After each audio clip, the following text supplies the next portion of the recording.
I want to start by telling you my story. A story about fire, about passion, about stepping into what you think is your calling, only to realize that all the applause in the world doesn't mean a thing if your house is in chaos. I remember the exact moment it hit me. I had been preaching, leading, pouring myself out for the world, feeling like I was on top of everything spiritually. But then I came home and my wife, my partner, the one person who should have been my biggest supporter, looked at me with tears and said words that broke me. She wished we had never gotten married.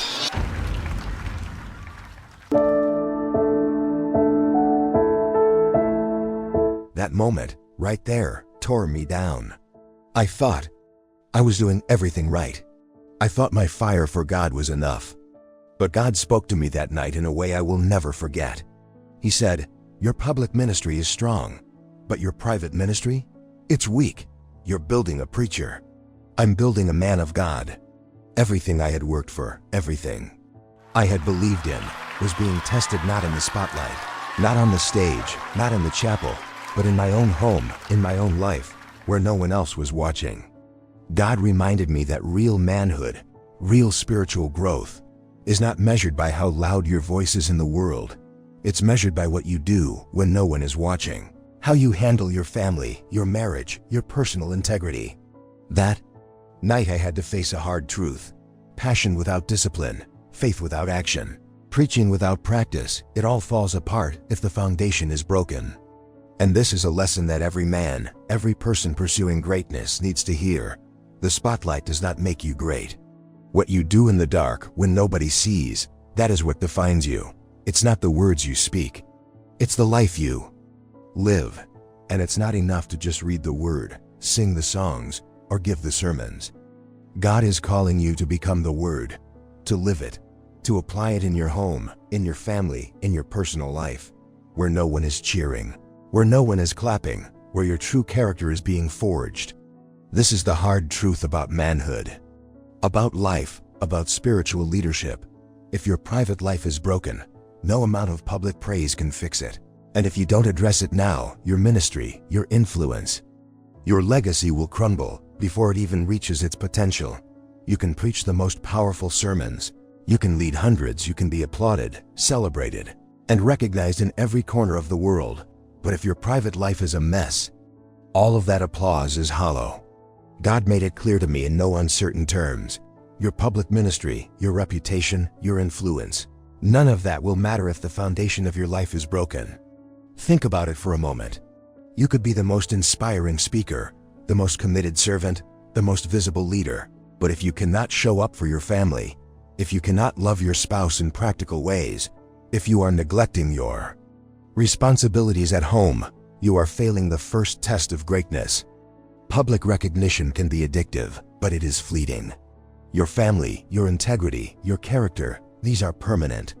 You see, it is easy to stand in front of people and teach about love, patience, and forgiveness. But if at the same time, your marriage is crumbling, your children feel neglected, and your personal accountability is absent, then what you are showing to the world is a lie. I know this because I lived it. I had the passion, I had the fire, I had the recognition in ministry, but at home, I was failing.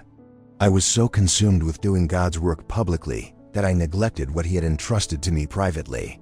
My wife, who should have been my closest, a lie, felt unseen and unvalued. My own home became a place of disappointment rather than a refuge. And in that moment, God reminded me that He was not interested in building a preacher. He was building a man of God. That message hit me harder than any sermon ever could. He said, "Son, you can preach the gospel to thousands, but if you cannot care for your own house, you are worse than the people you think you are helping."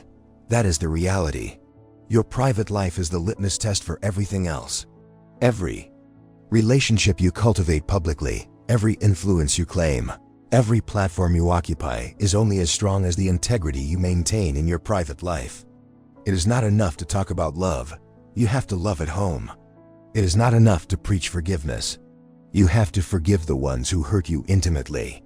It is not enough to study the Word if the Word does not change how you live behind closed doors. The people who truly know you, your spouse, your children, your family, are the first to notice if you are failing. And their disappointment is louder than any public applause. Excellence in public ministry, in career, in leadership is worthless if it is built on a foundation of neglect and broken relationships. Real success begins with responsibility, accountability, and integrity in your private life. It begins with showing up for the people God has placed closest to you. It begins with doing the hard work of being present, of loving, of forgiving, of sacrificing not for recognition, but because it is right. If you want your influence to last, if you want your legacy to mean something, if you want your ministry to have depth, it must start in your home, in your personal life, in the quiet, unseen moments. These are the moments that define who you are when no one is watching. These are the moments that prove whether your public success is real or just a mask.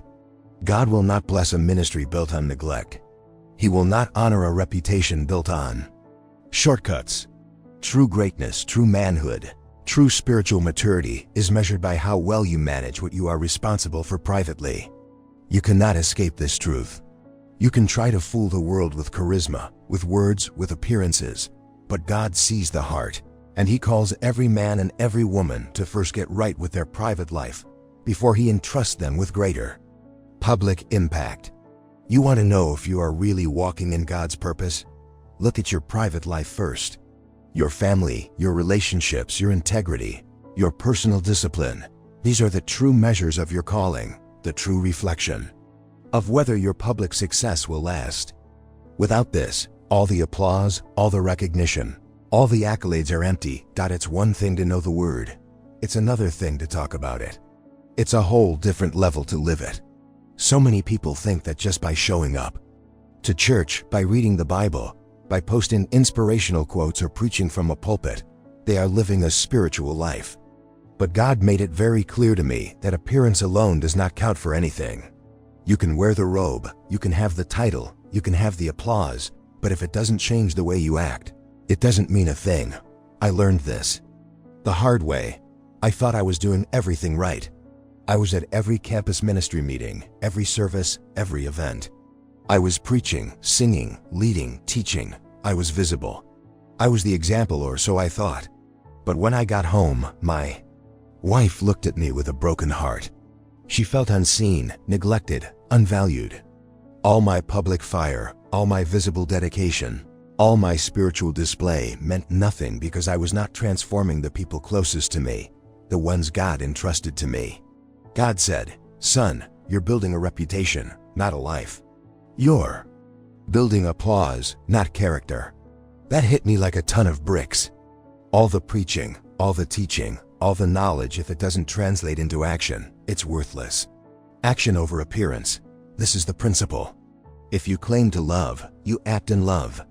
If you claim to forgive, you forgive, even when it hurts. If you claim to serve, you serve, even when no one is watching. Your spirituality is measured not by what people see, but by what you do in private, by how you treat those who cannot reward or honor you. Too many people are content to look spiritual, to sound spiritual, to act spiritual on the outside, but inside, their lives are not changed, and God wants to see transformation. He wants the word to not just be read, but lived. That is what separates the real from the fake, the average from the unstoppable. You can preach about forgiveness all day long, but if you haven't forgiven the ones closest to you, the ones who hurt you the most, then your preaching is empty. You can talk about love and service, but if you are neglecting your spouse, ignoring your children, failing in responsibility, then your words are meaningless. How consistent your actions are with what you claim to believe. That is why action over appearance is so critical. It's easy to be seen, to look spiritual, to get attention. It's much harder to live right when no one is watching, to make sacrifices in private, to do what is hard and unseen, to show love, patience, humility, and integrity where it matters most. And this is where most people fail. They put all their energy into being seen, into looking good, into creating a public image of righteousness, while the very people who are supposed to experience their love and leadership directly suffer. The challenge, the test, the real proof of spirituality is not in your public performance. It is in the private transformation, in the consistent actions that reflect the word you say you believe. God reminded me that my true ministry started at home, with my wife, with my family, with the people I interact with every day. If you want to be a man of influence, if you want to be a person of impact, if you want your words to mean anything, your actions must back them up. Reading alone is not enough. Preaching alone is not enough. Looking good is not enough.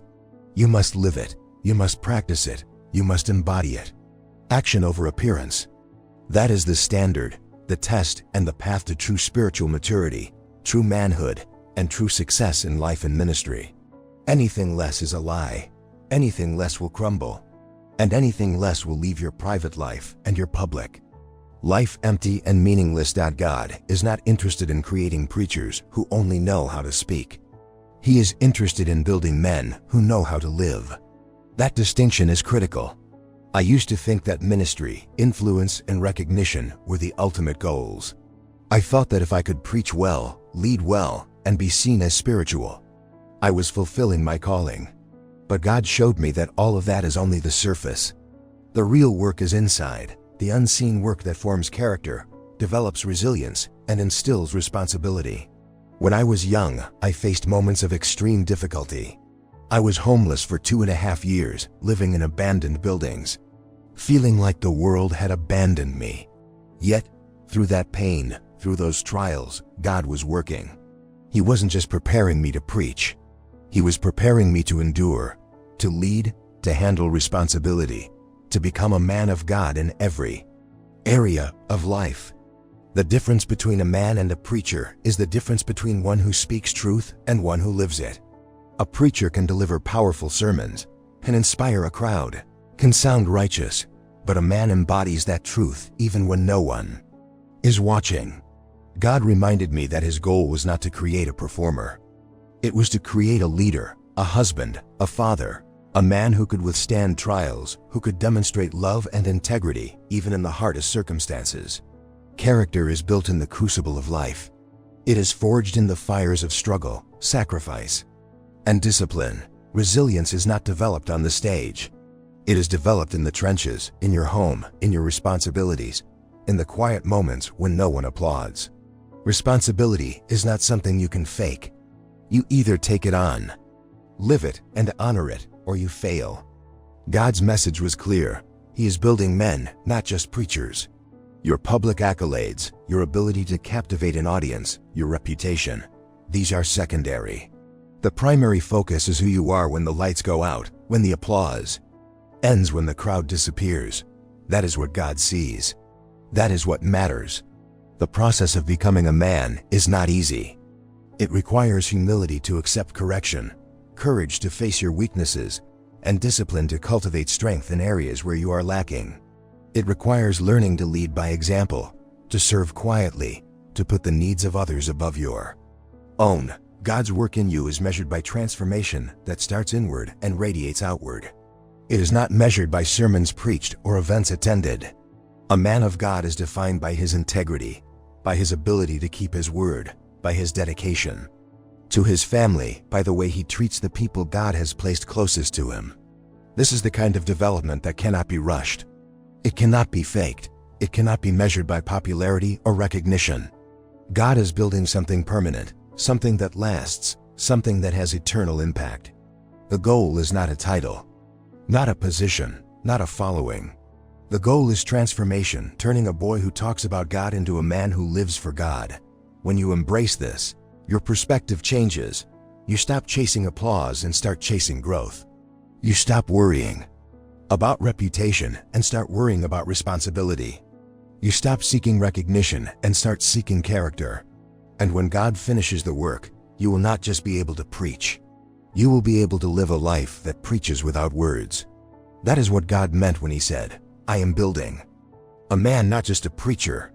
And once you embrace this truth, once you dedicate yourself to becoming a man of God in every area of your life, you will discover a power and an influence that no spotlight can give, a legacy that no audience can erase, and a strength that can withstand any challenge that life throws at you. Growth is never comfortable.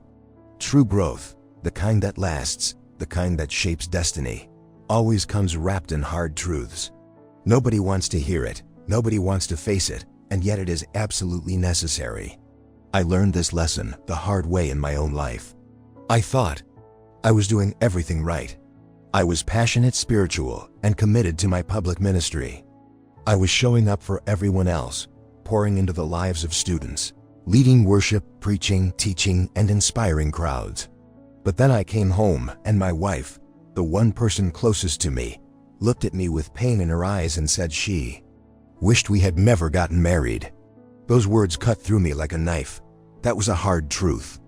And in that moment, I had to stop hiding behind my passion, my fire, my appearances. I had to face the reality that despite everything I thought I was doing, I was failing in the very place that mattered most. Growth demands this kind of brutal honesty. It demands that you look at your life without excuses, without distractions, without trying to justify yourself to the world. It demands that you examine your relationships, your habits, your discipline, your priorities, and acknowledge where you are falling short. For many men, this is uncomfortable, even terrifying, because it forces them to confront failures they would rather ignore. But growth cannot happen without confrontation. The hardest truths are often the ones you try to avoid, the ones that expose your weaknesses, your selfishness, your neglect, your immaturity. Yet God is not interested in keeping you comfortable. He is interested in making you strong, capable, and fully developed. That strength comes from facing these truths head-on, from taking responsibility, from admitting where you are wrong, from committing to change, and from taking action even when it is hard. Marriage is one of the clearest testing grounds for this principle. Your public ministry can be on fire, but if your private life is weak, if your spouse feels unappreciated or unloved, your foundation is cracked. Your relationships demand honesty, communication, and consistency. Personal discipline requires the same courage. It is easy to be motivated when everyone is watching, but true discipline is demonstrated when no one is watching, when you push yourself to study, to pray, to forgive, to sacrifice, to do the right thing even when it hurts or when it seems invisible. These are the hard truths that test your manhood, your character, your spiritual maturity. You will be tempted to ignore them, to cover them up, to justify them, to distract yourself with public success. But God calls you to face them. That is where transformation happens. That is where boys become men. That is where leaders are made. That is where integrity is forged. Every painful conversation, every failure acknowledged, every responsibility accepted, every habit changed in the private moments adds up to a public life of authenticity and strength. You cannot grow if you refuse to face what is broken. You cannot lead if you refuse to fix yourself first. You cannot influence if your private life is chaotic and unstable. These hard truths are not punishments. They are opportunities. They are the fire in which your character is refined, the mirror in which your soul is examined, and the test that determines whether your growth is real or superficial. A man who faces his shortcomings, addresses them, and commits to improvement is a man who will thrive in every area of life. He becomes the kind of person others can trust, follow, and respect. He becomes a man whose public ministry is not just strong in appearance, but solid in reality. And that is the essence of growth, embracing the hard truths, no matter how painful, and using them as the foundation to build a life of purpose, strength, and integrity. Nothing transforms a life faster than confronting the truths you don't want to see and allowing them to shape you into the man God intended you to be.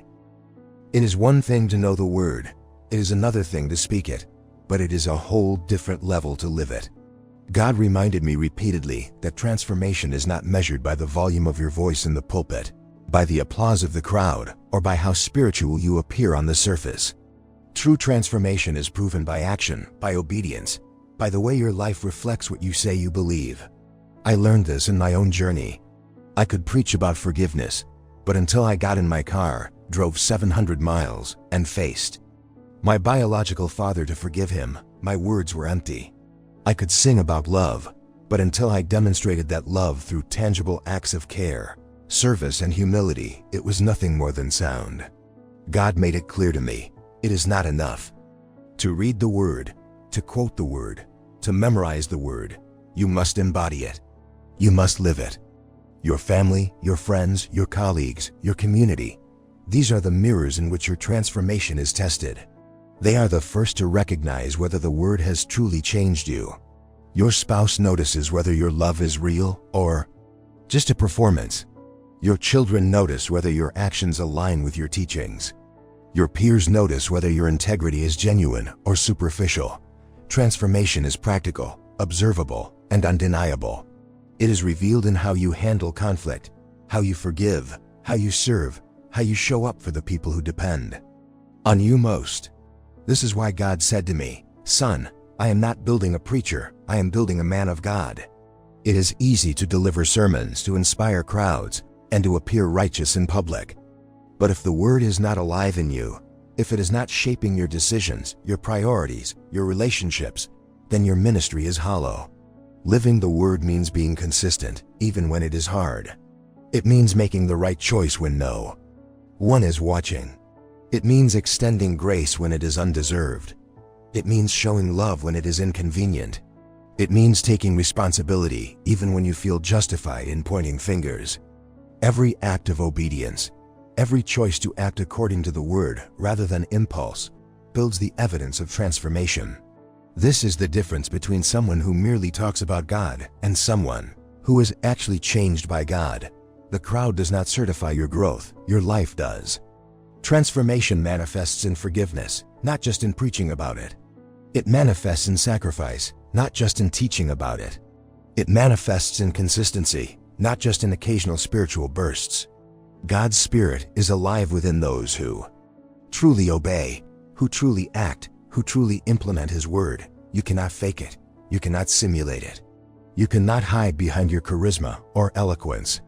Transformation requires action that aligns perfectly with truth, action that demonstrates that the word has taken root in your heart and is now bearing fruit in your life. And when you live the word, people around you will notice.